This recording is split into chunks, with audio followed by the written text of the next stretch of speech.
The fire burned for 3 days. Park Do-yeon sat on a rock and watched the colony ship die. The Horizon's promise had carried 200 people across the stars. Now it was nothing but smoke and twisted metal. The reactor had failed. The explosion had killed everyone. Everyone except him. He was outside when it happened. He was checking the soil near the lake, testing if the alien dirt could grow earth plants. The blast threw him into the water. When he woke up, he was alone. For the first week, Do-yeon searched for other survivors. He called out names until his voice broke. He dug through the wreckage until his hands bled. He found only bodies. He buried them one by one, all 199 of them. It took him 2 months. On the day he buried the last person, he sat down and cried. He cried until he had no tears left. Then he stood up, wiped his face, and started to build. Do-yeon was an agricultural engineer. He knew how to make things grow. That was why he was on this mission. Kepler 22b was supposed to be humanity's second home. The air was breathable. The water was clean. The planet was perfect. But now there was no colony. There was only him. He salvaged what he could from the wreckage. A small habitat pod, solar panels, seeds, tools, a communication beacon that could receive signals but could not send them. He dragged everything to the lake and started his new life. The first year was the hardest. The alien soil was strange. Some seeds grew well. Others died immediately. Do-yeon kept notes on everything. He learned which plants liked the purple dirt and which ones needed earth soil from the ship. He learned which local fruits were safe to eat and which ones made him sick for 3 days. He talked to himself constantly. At first, he felt crazy doing it.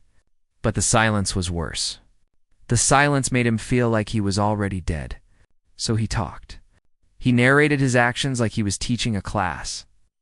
"Today we will plant tomatoes," he would say to no one. "Tomatoes like warm soil and plenty of water. Let us see if they like alien dirt." He named the animals. There was a small creature with 6 legs that kept stealing his food. He called it Thief. There was a large bird with blue feathers that sang at sunset. He called it Singer. There were fish in the lake that tasted like nothing he had ever eaten before. He called them dinner.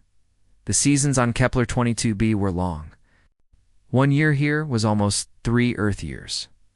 Do-yeon marked the days on a piece of metal from the ship. When he ran out of space, he started a new piece. The marks became his calendar, his proof that time was still moving. In his 2nd year, he built a better shelter. The habitat pod was too small. He cut wood from the violet forest and built walls. He made a roof from large leaves that kept out the rain. He built a chair, a table, a bed. He made his small piece of this alien world feel like home. The communication beacon sat in the corner of his shelter. Every night, he turned it on and listened. Static. Always static. Earth was 40 light years away. Even if someone was looking for them. Even if someone sent a rescue ship the moment they lost contact, it would take years to arrive. Maybe decades. Maybe never. But Do-yeon listened anyway. Hope was all he had. In his 3rd year, strange things started to happen. It began with small things. He would leave his tools in one place and find them in another. At first, he thought he was forgetting. His mind was not as sharp as it used to be. Loneliness did strange things to a person. Then he found the footprints. They were near his garden, the soft dirt between the tomato plants. They were not his footprints. They were smaller, narrower, with a strange pattern he did not recognize. He stood there for a long time, staring at them. His heart was beating fast. "Hello?" he called out. "Is someone there?" The violet forest was silent. Nothing moved. Nothing answered. He searched the area for hours. He found nothing. By the next morning, rain had washed the footprints away. He almost convinced himself he had imagined them. But then there were the herbs. Do-yeon got sick in his 4th year. A fever that would not break. He lay in his shelter, too weak to move, certain he was going to die. He thought about his mother back on Earth. He thought about the garden he would never see again. He made peace with his death. When he woke up 3 days later, there was a pile of plants next to his bed. They were not plants he recognized. He had never seen them in the forest, but something made him eat them. He chewed the bitter leaves and drank water. Within a day, his fever was gone. Someone had saved his life. Someone was watching him. Doyen started paying attention. He noticed his crops were healthier than they should be. He noticed that rain always seemed to come when his plants needed it most. He noticed small things moved in the corner of his vision. But when he turned to look, nothing was there. He was not alone on this planet. He was sure of it now. But whoever was watching him did not want to be seen. "I know you were there," he said to the empty air one evening. He was sitting by the lake watching the sunset turn the sky orange and purple. "I do not know who you are. I do not know why you are hiding. But thank you. Thank you for the medicine. Thank you for helping me." The forest was silent. The wind moved through the violet leaves. Nothing answered. Doyen smiled sadly. "That is okay. You do not have to show yourself. I understand being afraid. I understand wanting to be alone." He looked up at the stars. Somewhere out there was Earth. Somewhere out there were other humans. "But if you ever want to talk, I am here. I am not going anywhere." He went back to his shelter and continued his life. He planted. He harvested. He talked to himself and listened to static on the beacon. He survived another day, and another, and another. He did not know that in the violet forest, hidden in the shadows, someone was listening to every word he said. Someone had been listening for years, and for the first time in her very long life, she did not know what to do. The human was supposed to die. All the others had died. That was what humans did.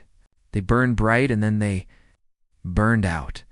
But this one refused to stop burning, and she could not look. Away her real name was impossible for human mouths to speak. It was a sound like wind through crystal, like water over stone. But she had listened to the human talk for so long that she started to think of herself in his language. She chose the name Yuna because he said it once, in a story about his childhood. A girl he knew. A friend who made him laugh. Yuna liked the sound of it. She liked how soft it was. She was Valerie. Her people had existed for longer than most stars. They had watched the universe grow and change. They had seen civilizations rise from nothing and fall back into dust. They were observers. That was their purpose. They watched. They recorded. They never interfered. This was the first law of her people. Do not touch. Do not change. Only watch. Yuna had followed this law for 7,000 years. She had watched 100 species live and die. She had seen wars and plagues and beautiful things that would make humans weep. She had recorded it all with cold, careful eyes. When the human colony ship crashed on Kepler 2 to B, she was sent to observe. This was a standard mission. Humans were classified as a self-terminating species. They were smart but violent. They built amazing things but always destroyed them. The Valari had been watching humanity for 300 years. The conclusion was always the same. Humans would destroy themselves. It was only a matter of time. The colony failure was expected. The Valari had predicted it before the ship even launched. Too many systems could fail. Too many things could go wrong. And things did go wrong. The reactor exploded. The colonists died. Yuna was supposed to document the last human's death. She was supposed to watch him give up. Watch him lose hope. Watch him become another data point in the long history of human failure. But Doyen did not give up. She watched him bury his dead. All 199 of them. He cried over each grave. He spoke their names. He told them he was sorry. Then he dried his tears and started to work. This was not supposed to happen. Isolated humans were supposed to despair. They were social creatures. Without others, they broke down. They stopped eating. They stopped caring. They died. Doyen did none of these things. He built a shelter. He planted a garden. He talked to himself like there was nothing strange about it. He named the animals. He laughed at the small creature that stole his food, even as he chased it away. "You are a very bad thief," he told it one day, his voice warm with something that sounded like affection. "But I will give you food anyway. There is enough for both of us." Yuna did not understand. Why would he feed something that stole from him? Why would he waste resources on a creature that gave nothing back? She continued to watch. Days became weeks. Weeks became months. Months became years. And slowly, something strange happened to Yuan. She started to care. She told herself it was scientific interest. Doyan was behaving in unexpected ways. He was valuable data. But that was a lie, and she knew it. The truth was simpler, more terrifying. She liked watching him. She liked the way he talked to his plants like they were children. She liked the way he sang old songs while he worked, songs about love and loss and home. She liked the way he looked at the stars every night, his eyes full of hope even though hope was foolish, in her 7,000 years. Yuna had never felt this way about anything she observed. The Volari were not supposed to feel. They were supposed to be above such things. Emotion was for younger species. Emotion made you weak. Emotion made you make mistakes. Yuna started making mistakes. The first time was small. Doyan's crops were dying. The alien soil was missing something his plants needed. She knew what it was. She knew which minerals he needed and where to find them. She was not supposed to help. Helping was interference. Interference was forbidden. But she could not watch him fail. Not after he had worked so hard. Late one night while he slept, she moved clouds. She pulled rain from a storm system far away and brought it to his farm. The rain carried the minerals his plants needed. Within days, his crops were green again.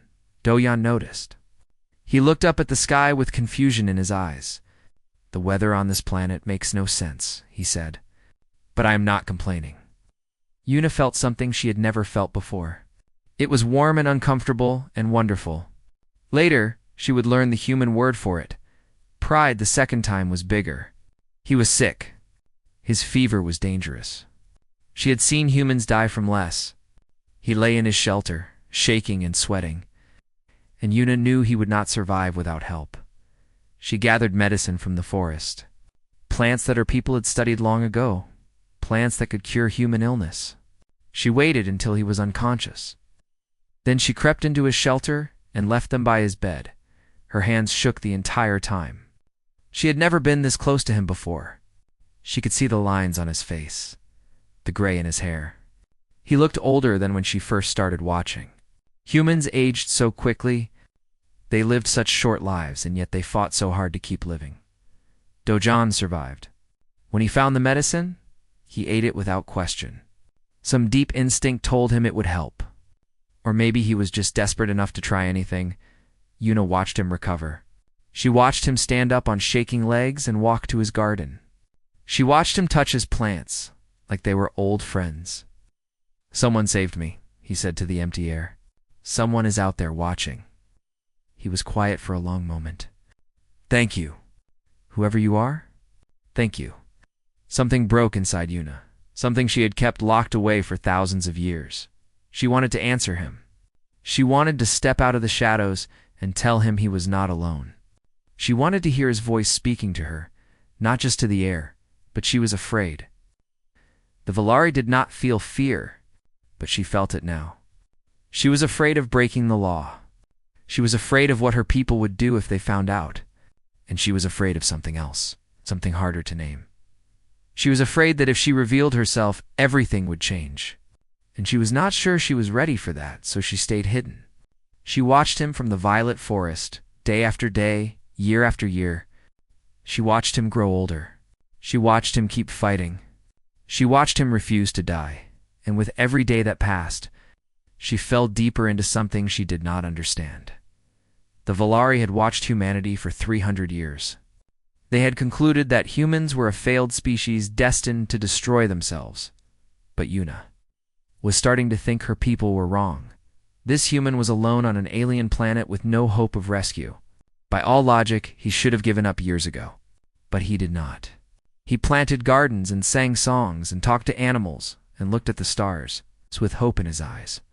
He was small and fragile and temporary. His life was barely a moment in the vast span of time, and yet he burned so brightly that she could not look away for the first time in 7,000 years. Una wondered what it would be like to stop watching and start living. She did not know the answer, but she was beginning to think that this strange, adult, stubborn human might be able to show her. The storm came from the north. Doyan saw the clouds 3 days before they arrived. They were not normal clouds. They were black and angry and stretched across the entire horizon. Lightning flashed inside them, green and purple, colors he had never seen in a storm before. He had lived on Kepler 2 to B for 7 years. He had survived harsh winters and burning summers. He had learned to read the alien weather, and everything in his body told him this storm was different. This storm could kill him. He worked without sleep. He reinforced his shelter with extra wood. He harvested everything he could from his garden, even the plants that were not ready. He stored water and food and medicine. He tied down everything that could blow away, but deep inside, he knew it would not be enough. The wind started on the second day. It was gentle at first, then stronger, then terrifying. Trees bent sideways. The violet leaves flew through the air like purple rain. Doyan watched a wooden fence he had built 3 years ago simply disappear into the darkness. He stayed inside his shelter. The walls shook. The roof made sounds it had never made before. He sat in the corner, holding his knees, listening to the planet try to destroy everything he had built. "I am not dying today," he said out loud. His voice was swallowed by the wind. "I did not survive 7 years to die in a storm. I am not dying today." He repeated it like a prayer. Like if he said it enough times, it would become true. The storm grew worse. Doyan heard his crops being torn from the ground. He heard his tools flying through the air. He heard 7 years of work being erased in a single night. Then he heard something else. A cracking sound. The sound of wood breaking. He looked up just as the roof collapsed. He tried to move, but he was too slow. A heavy beam hit him in the head. The world went white, then red, then black. He fell to the ground and did not get up. The last thing he thought before the darkness took him was that he had lied. He was dying today, after all. Una watched from the edge of the forest. She had known the storm was coming. Her technology could predict weather patterns weeks in advance. She had hoped it would pass to the east, miss the human settlement, spare him this trial. But the storm did not miss. The storm hit directly, and now she watched the roof of his shelter collapse, watched him fall, watched him stop moving. Something inside her screamed. The first law of her people echoed in her mind. Do not touch. Do not change. Only watch. She had followed this law for 7,000 years. She had watched countless beings die without lifting a finger to help.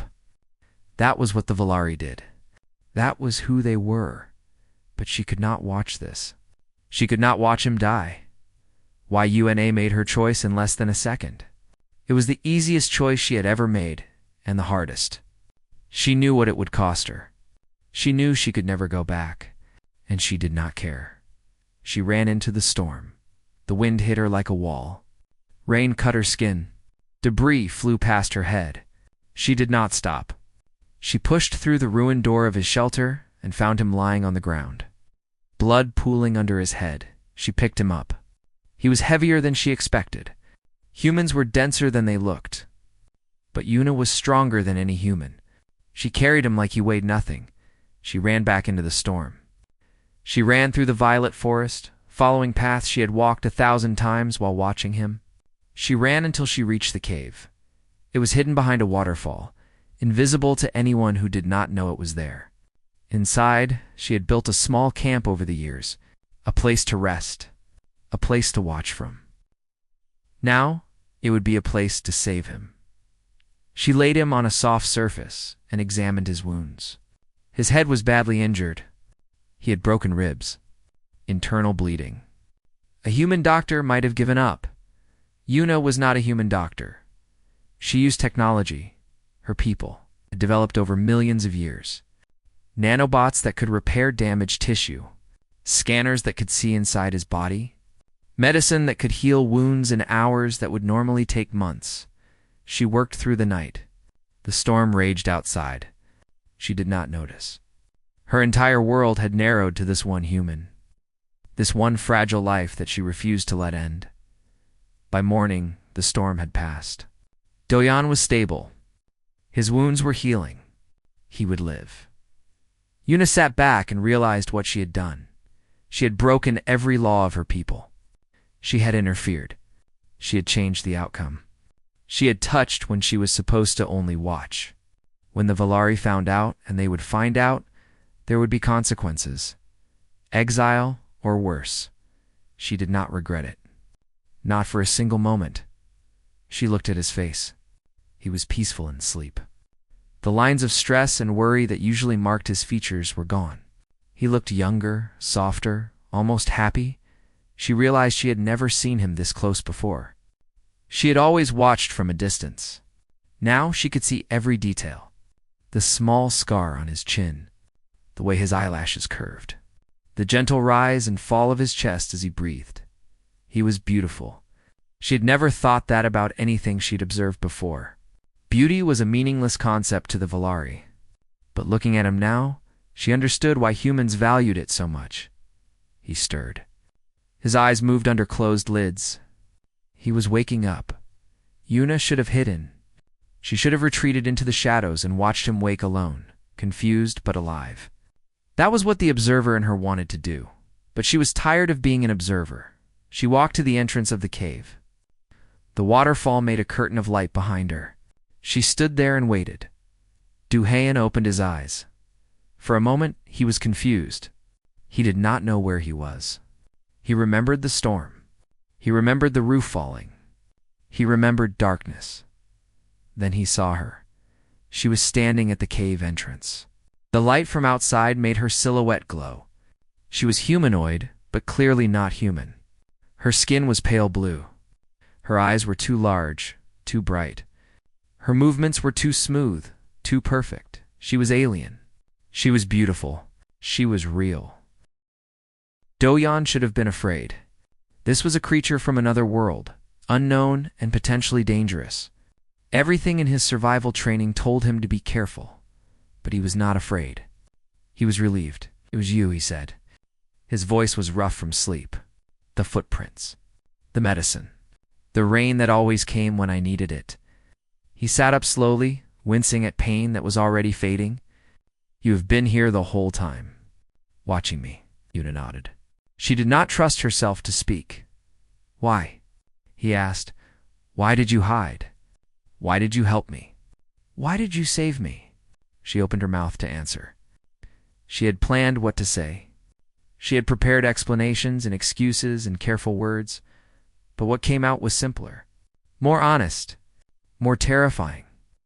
"I do not know," she said. Her Korean was imperfect. She had learned it by listening to him for 7 years. "I was sent to watch you die. But you did not die. You kept living. You kept fighting." Her voice shook. "I watched you for so long, and then I could not watch anymore. I could not let you go." John stared at her for a long moment.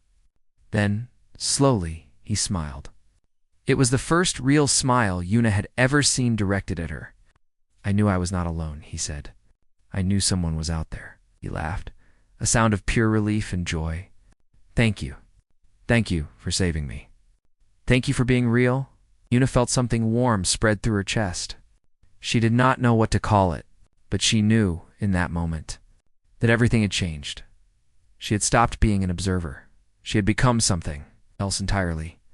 The days after the storm were strange and wonderful. Do-Yan was weak at first. His body was healing, but it needed time. Yuna stayed with him in the cave, bringing food and water, checking his wounds with technology he did not understand. They talked. For hours and hours, they talked.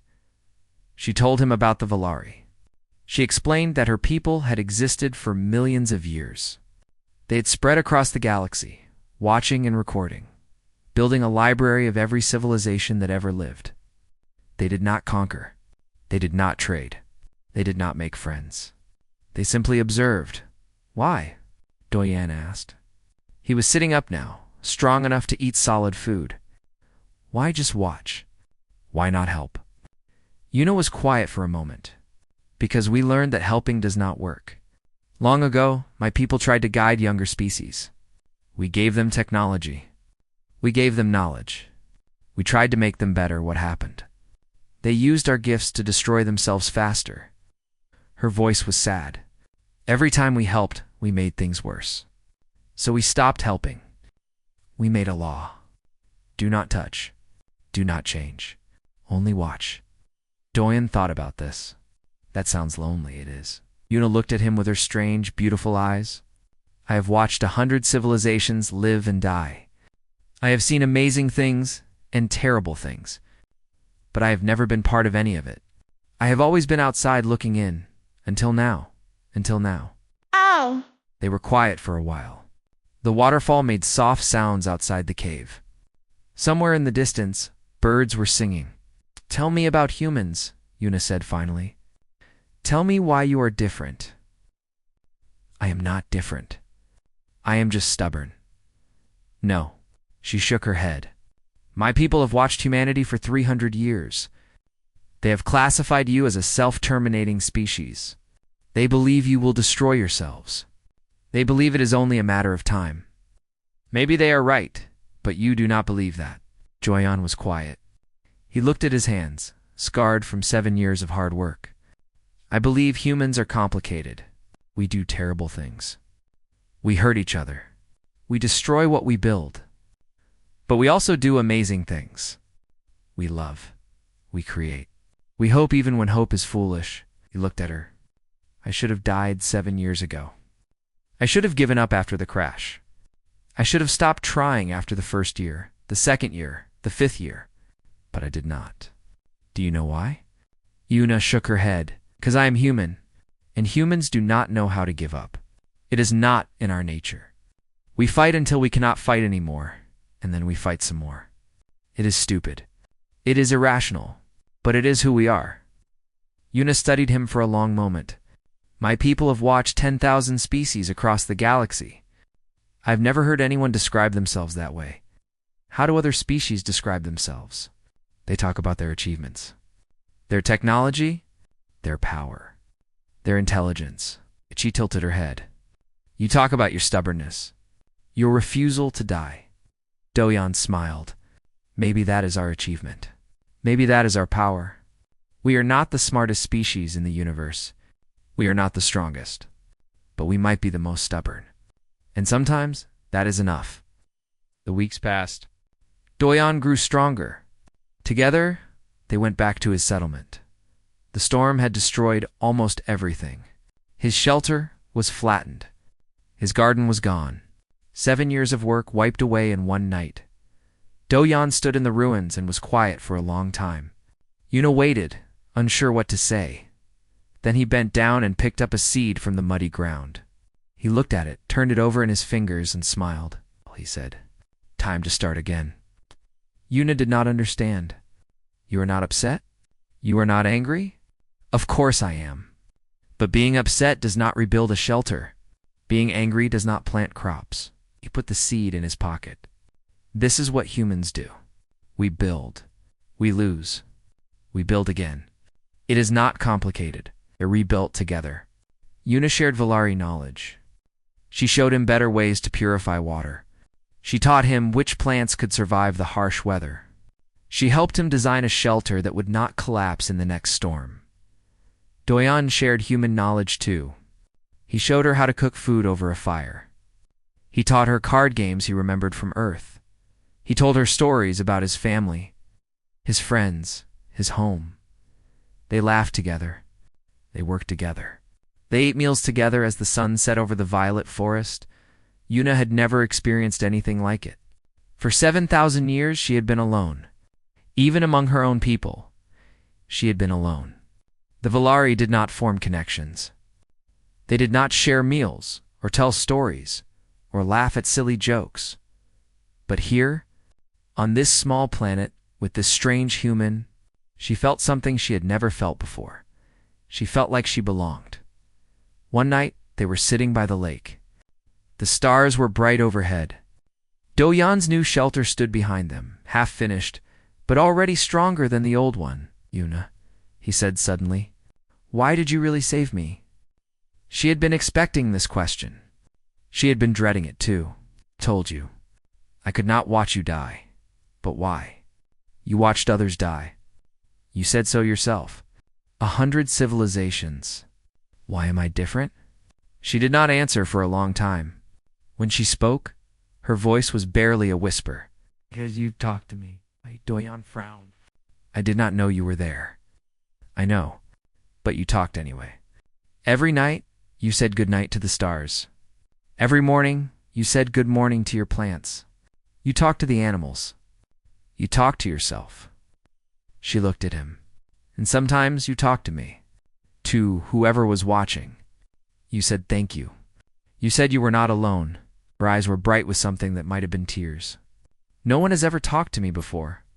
In 7,000 years, I have watched countless beings live and die. But none of them ever talked to me. None of them ever thanked me for watching. You made me feel like I existed. Not as an observer, not as a recorder, but as a person." She took a shaky breath. "That is why I saved you. Because you were the first being in the universe who made me feel real." Do-Yan reached out and took her hand. Her skin was cool and smooth, different from human skin. But it felt right. It felt natural. "You're real, Yuna. You are the most real person I have ever met." They sat together in silence, watching the stars. Two people from different worlds, different species, different everything. And yet, somehow, they had found each other. The communication beacon crackled to life 3 days later. Do-Yan almost fell over running to it. He had kept it working for 7 years, even when there seemed to be no point. Now, finally, there was a voice coming through the static. "This is the rescue vessel New Dawn calling Kepler-2 to B Colony. We received your distress signal 7 years ago. We are en route. Estimated arrival 3 years. Please respond if anyone can hear this." Do-Yan laughed, cried. He shouted at the beacon even though it could not transmit. "I am here. I am alive. I am here." Yuna watched him from the doorway. She should have been happy for him. He was going to be rescued. He was going to see his people again. He was going to go home. But all she felt was fear. What would happen when the humans came? What would they think of her? What would her own people do when they learned what she had done? Do-Yan turned to her, his face shining with joy. Then he saw her expression, and his smile faded. "What is wrong?"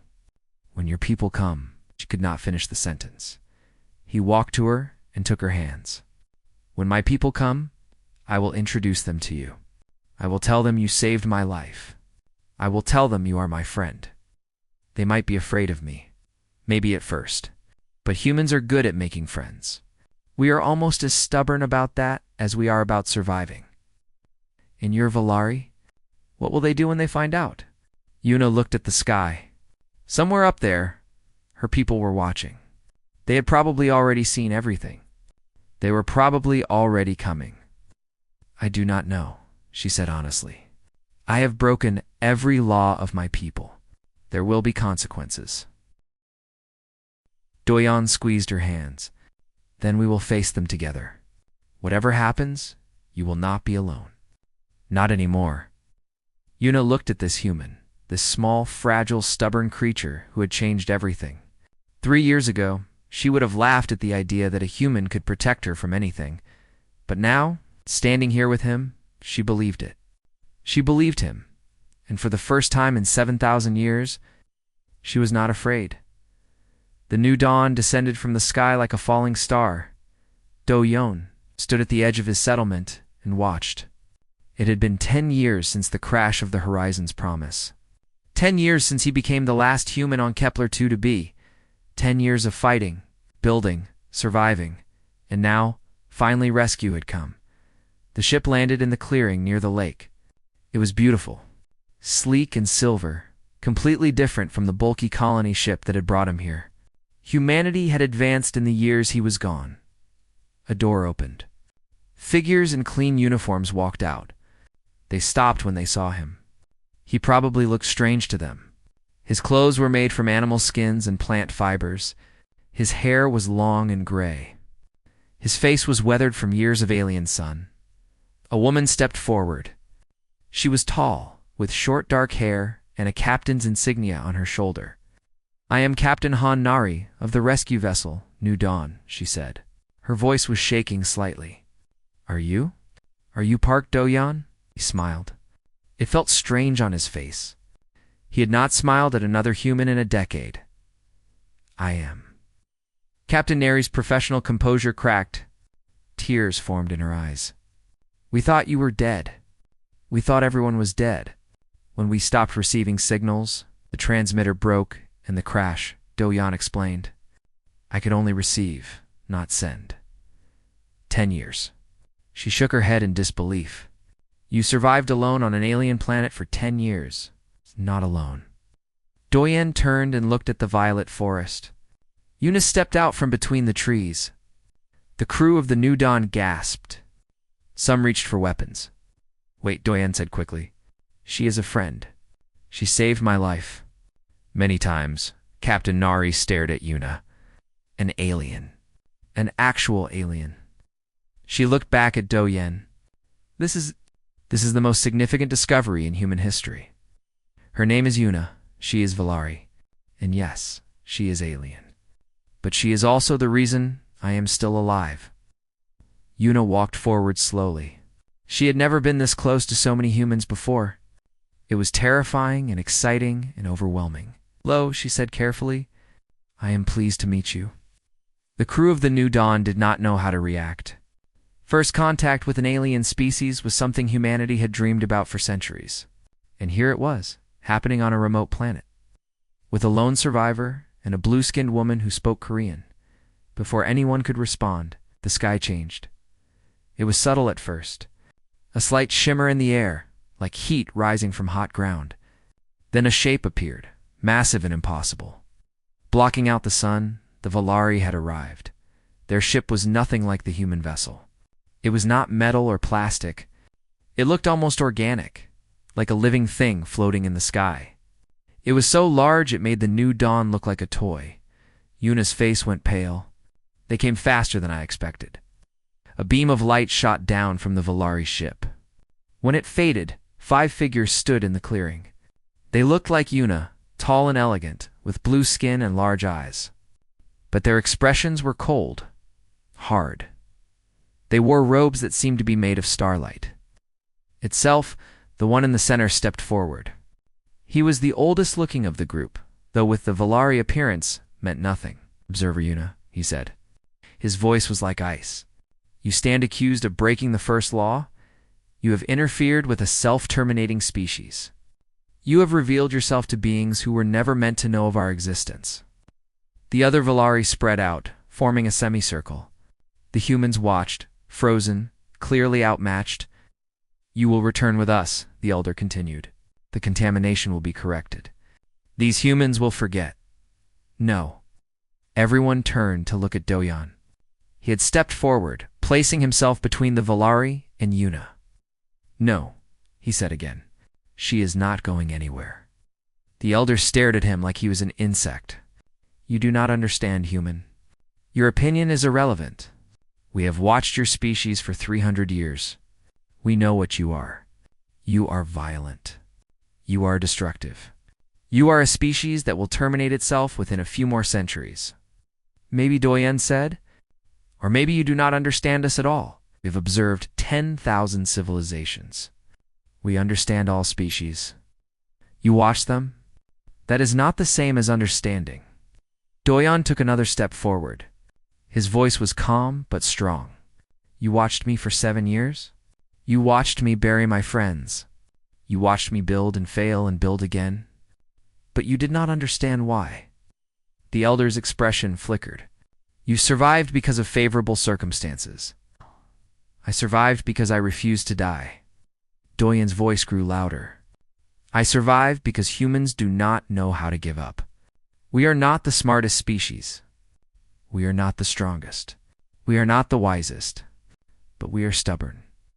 We are so stubborn that we will fight death itself just to see one more sunrise." He pointed at the ruins of his first shelter. The garden he had rebuilt 3 times, the beacon he had kept running for 10 years. You see failure? You see a species that destroys itself. But look closer. Look at what we do after we fail. We get up, we try again. We build something better. That is who we are. That is what it means to be human. The clearing was silent. The Valari looked at each other. Captain Nari stepped forward to stand beside Dojin. He is right. Humanity has survived ice ages, plagues, wars, disasters that should have ended us 100 times. We are still here. We will always be here.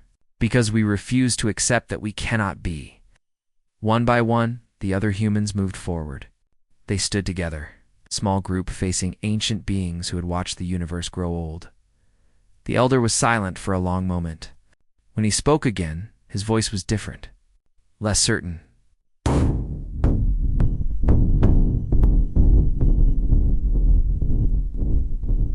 You believe you are special. Every species believes they are special. I do not think we are special, Doyan said. I think we are stubborn. And I think that stubbornness is worth something. Maybe not to you, but to us, it is everything. He turned and held out his hand to Yuna. I think Yuna sees it too. That is why she saved me. That is why she stayed. Because she saw something in humanity that your observations never showed you. Yuna took his hand. She stepped forward to stand with the humans. I watched this man for 7 years, she said to the elder. I watched him talk to plants and sing to stars and refuse to die even when death was the logical choice. I watched him, and I learned something that 10,000 years of observation never taught me. What did you learn? The elder asked that watching is not living. Her voice was strong now, stronger than it had ever been. That recording is not experiencing. That knowing is not understanding. I have been alive for 7,000 years and I never truly lived until I met this human. She looked at Doyan. He taught me that existence is not about duration. It is about intensity, about passion, about refusing to accept the darkness even when it seems endless. The elder studied her. Then, slowly, he looked at Doyan. Really looked at him, perhaps for the first time. You believe this human changed you? He did. You believe his species is worth preserving? I do. The elder was quiet for a long time. The other Valari shifted uncomfortably. This was not how encounters with younger species usually went. Finally, he spoke. We have watched the universe for millions of years. We have seen every type of being, every type of civilization, every type of story. We thought we knew everything. He looked at Doyon with something that might have been respect. But we have never seen a species quite like yours. We have never seen stubbornness treated as a virtue. We have never seen failure treated as a beginning rather than an end. Perhaps, he said slowly, we have been watching too long. Perhaps it is time to do more than observe. He turned to Yuna. You will not be punished, observer Yuna. You have shown us something we needed to see. You have reminded us that there is more to existence than recording history. He looked at the humans. And you, humans? You are more interesting than we thought. We will be watching you, but perhaps this time we will also be listening. The Valari faded away, their ship rising into the sky and disappearing among the stars. The clearing was quiet. Everyone stood frozen, trying to process what had just happened. Then Doyen started to laugh. It was a deep, joyful sound that came from somewhere in his chest. Well, he said, that was interesting. Captain Nari shook her head slowly. You just convinced an ancient alien species to reconsider their entire philosophy, with a speech about stubbornness. I told you, humans are stubborn. It is our superpower. Yuna squeezed his hand. Her eyes were bright with tears and joy. What happens now? Doyan looked at the ship that would take him back to Earth. He looked at the settlement he had built over 10 years. He looked at the violet forest that had been his home and his prison. Now he said, we go home. And you come with us. Are you sure? I am alien. Your people might not accept me. Then we will change their minds. Humans are good at that too. He smiled. Besides, I told you, you are not alone anymore. Whatever happens, we face it together." They walked toward the ship. The crew of the New Dawn parted to let them through. Some of them were still staring at Yuna with wonder and fear, but others were starting to smile.